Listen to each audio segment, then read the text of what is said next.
say to you, ladies and gentlemen, America drinks 15.9 million gallons of beer every solitary day. If there's one weapon the devil's used to take society to hell, it's been the sexy walls of a liquor bottle. Oh, but you young people, you better hear me well. You better wait. You better wait. You better forget about the laughter. You better forget about the facts that preachers and deacons are doing it. You better forget that presidents and politicians and the parties are going on.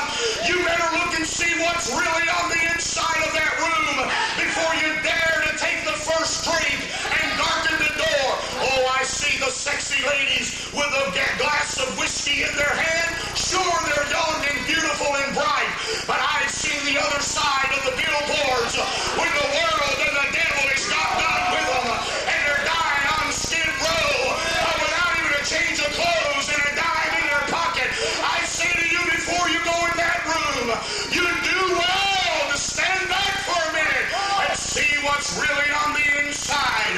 I say to you, it's been so long since I've heard a Baptist preacher damn alcohol and booze that we ought to be ashamed of ourselves.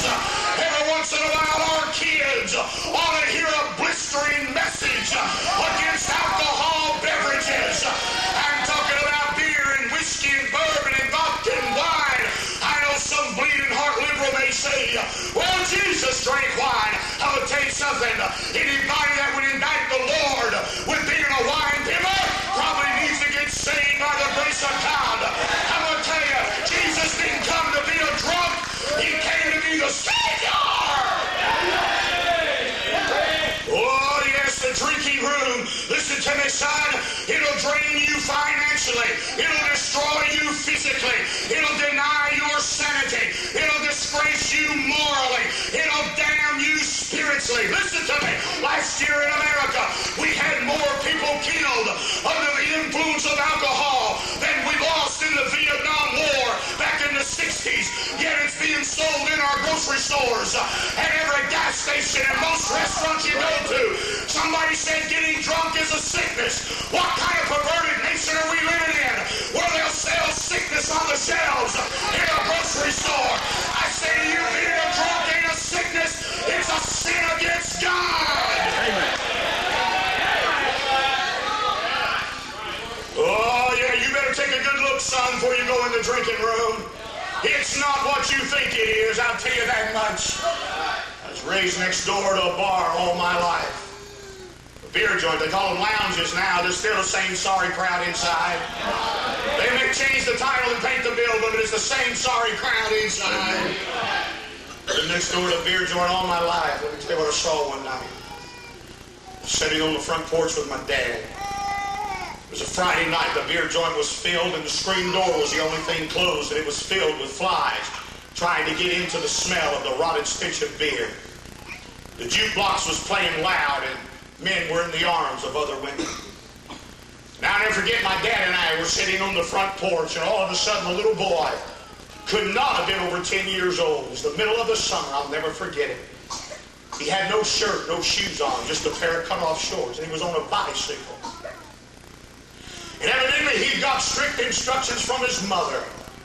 Under no regard or situation do I want you to go inside that beer joint. Don't go inside the door of the beer joint. I watched the boy as he pulled up in a little old rusted bike and he laid it down on the sidewalk. He shooed the flies away from the screen door and put his little dirty face up against it. And over the laughing women and the thump of the jukebox, I heard the little boy yell, "Daddy! Daddy!" And I realized his daddy was one of the drunks in the bar. And even though the jukebox was loud and the people were out, he dared not even try to open the door. Instructed by a mama's married to a drunk. He shooed the flies away again, and I was just a little boy myself. I remember sitting there, and the boy yelled, "Daddy! Daddy!" All of a sudden, the drunk daddy realized that was his boy calling him.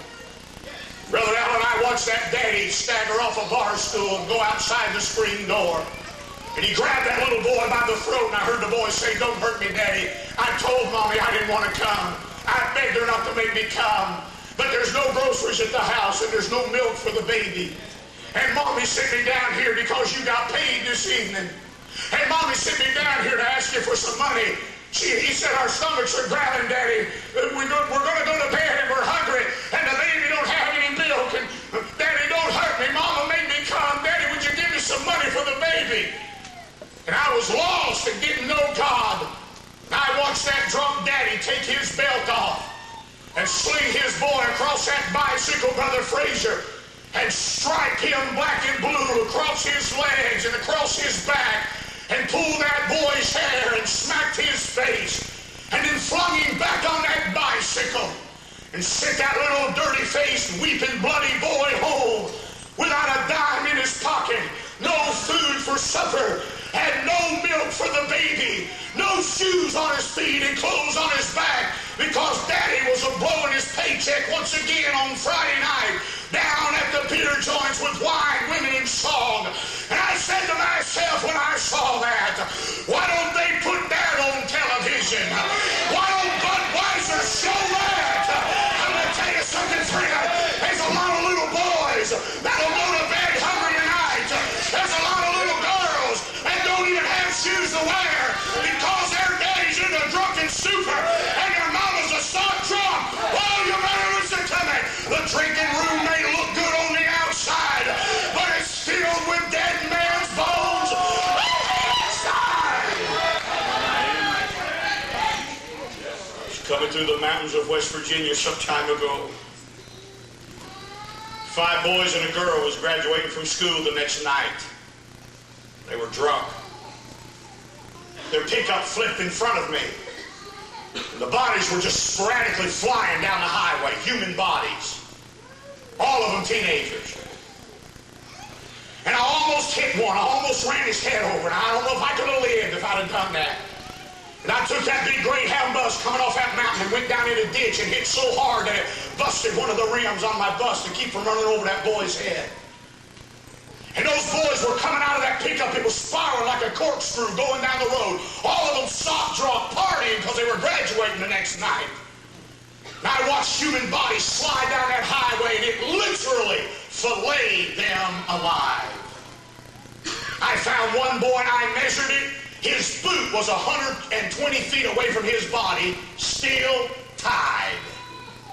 That's what kind of impact he hit that concrete. And we were walking up there, and one man was shaved to the bone from his waist down, dead. The man driving the truck, I went to move his neck, and it was hard as a rock. Instant impact killed him.